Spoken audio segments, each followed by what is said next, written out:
அண்மை செய்தியாக பார்த்து வருகிறோம்.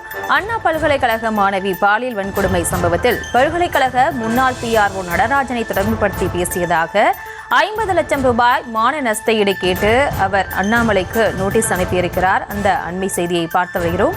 இவர்களோடு இணைகிறார் நமது செய்தியாளர் மதியழகன். வணக்கம். மேலும் விவரம்.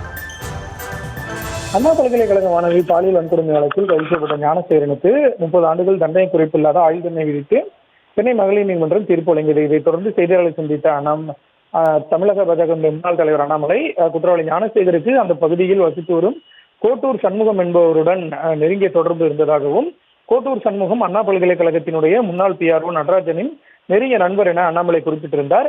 பாலியல் வன்கொடுமை சம்பவம் நடைபெற்ற காலத்தில் ஞானசேகரன் கோட்டூர் சண்முகத்திடம் பேசியதாகவும், கோட்டூர் சண்முகம் நடராஜனிடம் பேசி CCTV ஆதாரங்களை அளித்ததாகவும் குற்றம் சாட்டியிருந்தார்.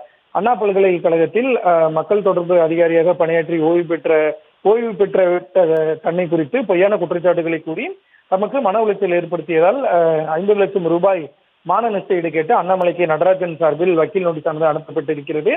அதில் கோட்டூர் சண்முகம் தன் நீண்டகால குடும்ப நண்பர் எனவும் அவருடன் தான் தொலைபேசியில் பேசியதை வைத்து தன்னை இந்த குற்றத்தில் தொடர்புபடுத்தி பேசியதால் அண்ணாமலை தன்னுடைய சமூக வலைதளத்தில் மன்னிப்பு கேட்க வேண்டும் என குறிப்பிடப்பட்டிருக்கிறது. தவறும் பட்சத்தில் அண்ணாமலைக்கு எதிராக மான நஷ்டஈடு வழக்கு தொடர நேரிடும் எனவும் அந்த நோட்டீஸில் எச்சரிக்கை விடுக்கப்பட்டிருக்கிறது.